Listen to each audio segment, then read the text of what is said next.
Magandang umaga, Sabado, Mayo 25, 2024.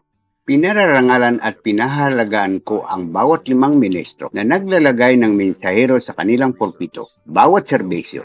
Yung mga pastor na nagpapatugtog ay nagpapakain ng pinakamahusay ng mga tupa, pagkain may pinakamataas na kalidad ng bitamina na maaring kainin ng kanilang mga tupa, ang tinig ng Diyos sa mga tape. Tulad ng mga panaginip na binanggit sa tape, ang isang panaginip ay tungkol sa kasal sa Branham Tabernacle, kung saan ang groom ay perpekto, ngunit ang nobya ay hindi pa perpekto. At medyo kinagali nito ng isang asawang mangaral, dahil naghain si Brother Neville ng hapunan sa simbahan, ngunit sinabi niya na ito ang pinakamagandang pagkain na nakita niya kailanman.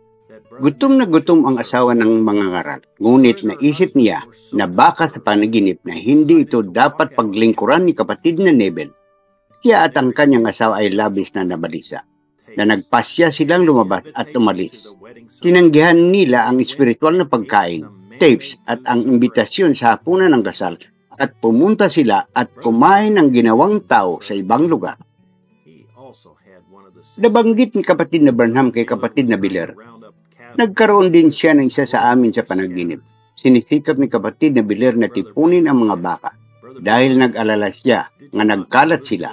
Sinabi ni kapatid na Branham, kapatid na Biller, hindi mo ba napansin na ang mga bakang iyon ay malalim ang tiyan sa pagkain at napakakain kung saan sila naroroon? Sa isa pang panaginip, may nakasulat sa mga bato at ihayag iyan ni kapatid na Branham sa mga tao. At isa pang panaginip, sinabi ni kapatid na Branham sa kanilang lahat, manatili ka rito at tingnan mo ito hanggang sa pagbalik ko. Sinabi ni kapatid na Branham, ngunit kakaunti ang nanatili at tumingin sa sinabi ko sa kanila. Sa kasamaang palad, karamihan sa mga kapatid ay hindi nanatili kung saan itunuro sa kanila ng propita na manatili sa salita. Ang mga panaginip na ito ay malinaw na nabigo ang propita. Alam na ng kanyang mga kaibigan ay hindi susunod sa kanyang mga tagubilin. Ngunit ngayon, tayo ay tunay mananampalataya sa Biblia. Naniniwala kami sa lahat ng mga tape at sa lahat ng nasa mga tape. Gaya ng ganito ang sabi ng Panginoon. Hindi kami nagdududa sa isang salita. Hindi kami tumatakas. Nagkakaisa kami sa buong mundo.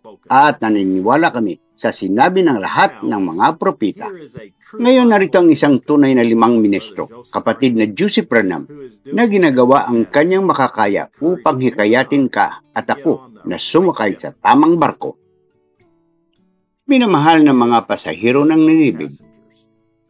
Ama, kung nasaan ang iyong sariwang katawan, ang iyong mga agila ay nagtitipon-tipon, pinapakain mo kami ng iyong banal na mana. Ibinigay sa amin mga kaluluwa ang talagang kailangan namin. Kami ay nauuhaw sa iyo, Ama. Kami ay nasa iyong mga kamay. Kami ay nakahiga sa iyong presensya, naghihinog sa pamagitan ng pakikinig sa iyong tinig. Dapat magpasya ang nobya at harapin ito. Tama man ito o mali, ang pakikinig ba sa iyong pinagtibay na busis ang pinakamalagang na bagay na dapat gawin ng iyong nobya o hindi? Kung ito ay tama, gawin natin ito. Huwag nang maghintay pa. Alamin ngayon kung ano ang katotohanan at kung ano ang tama at manatili dito. Alam namin na ito ay totoo. Alam namin na ito ang iyong inalaan na paraan para sa araw na ito. Dapat akong sumigaw. Ang leon ay umungal. Sino ang hindi matatakot? Nagsalita ang Diyos. Sino ang hindi maaring manghula? Nakikita natin ito sa salita. Ipinangako mo ito. Sino ang maaring tumahimik at manatiling tahimik? Hindi namin gusto ang tanyag na ideya. Gusto namin ang katotohanan at ayaw namin harapin ang wala, kundi ang sinabi ng Diyos ay ang katotohanan. Dumating na ang oras na dapat kang magpasya kung saang barko ka sasakay. Pinapakain mo ba ang salita na direktang binigkas mula sa anak ng tao o iba pa? May nagsasabi ba sa iyo na kailangan mong marinig ang iba pang mga tinig upang maging kanyang nobya? Ang pagpapatugtog ng mga tape sa iyong mga tahanan o sa inyong mga simbahan ay hindi ang pinakamalagang bagay na magagawa ng nobya? Kaninong boses ang pinapakinggan mo? Anong sinasabi sa iyo ng boses na iyon? Sa anong tinig mo nilagay ang iyong at ng iyong pamilya? ang walang hanggang destinasyon. Hindi yun ang ikapitong anghel. Hindi. Ito ay ang pagpapakita ng anak ng tao. Hindi ito ang anghel, ang kanyang mensahe. Ito ang misteryo na inahayag ng Diyos. Ito ay hindi isang tao. Ito ay Diyos. Ang anghel ay hindi ang anak ng tao. Siya ang sugo mula sa anak ng tao. Ang anak ng tao ay si Kristo. Siya ang pinapakain mo. Hindi ka nagpapakain sa isang tao. Ang tao, ang kanyang mga salita ay mabibigo. Ngunit ikaw ay nagpapakain sa hindi nagkukulang na katawang salita ng anak ng tao. Huwag makinig sa anumang tinig na hindi naglalagay sa tinig na iyon. Ang hindi nagkukulang na katawang salita ng anak ng tao sa harap mo, una, maaari silang mangaral, magturo o gawin ang lahat na tinawag ng Diyos sa kanila. Ngunit hindi sila ang pinakamalagang boses na dapat mong marinig. Kung paniniwalaan nila yan, tugtugin nila ang boses na yun kapag nagtitipon kayo at sasabihin sa inyo, itong tinig sa mga tape ang pinakamalagang boses na maririnig. Ito at ito lamang. Ito ang sabi ng Panginoon. Anong boses ang iniibig mo? Bakit niya itinala at inimbak ang kanyang tinig? Kaninong tinig ang pinili ng Diyos na magsalita ng kanyang salita para sa ating panahon?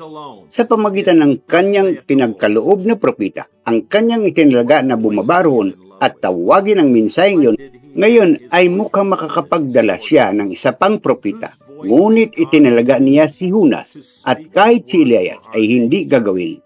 Hindi gagawin ni Jeremias. Hindi sana ginawa ni Moses. Kailangan ni Jonas na pumunta sa Nineveh.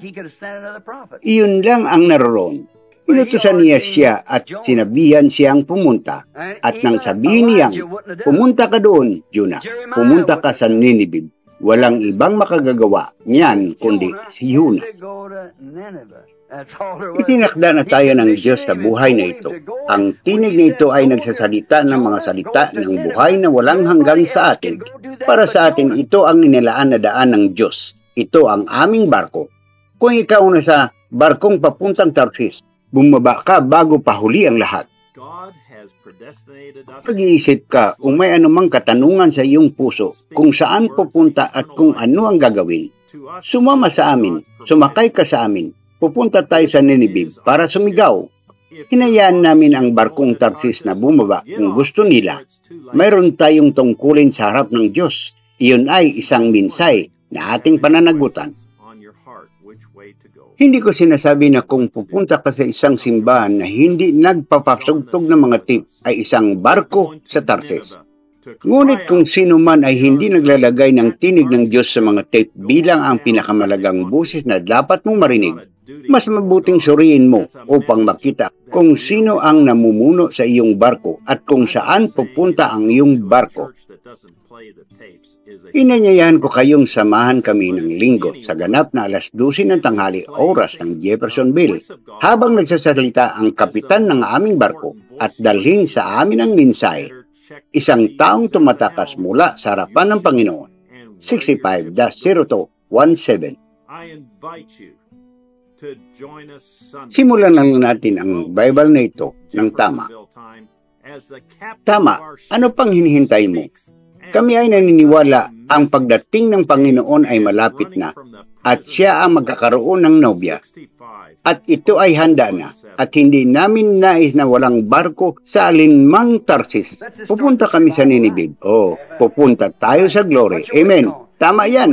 Pupunta tayo kung saan pagpapalain tayo ng Diyos. At iyon ang gusto nating gawin. Brother Joseph Branham. Mga banal na kasulatan na dapat basahin. Jonas, Kapitulo 1, versikulo 1 hanggang 3. Malakias 4. San Juan, Kapitulo 14, versikulo 12. Lucas, Kapitulo 17, versikulo 30. Ito ang nagtatapos sa liham na sama-samang pagtitipon ng mga agila.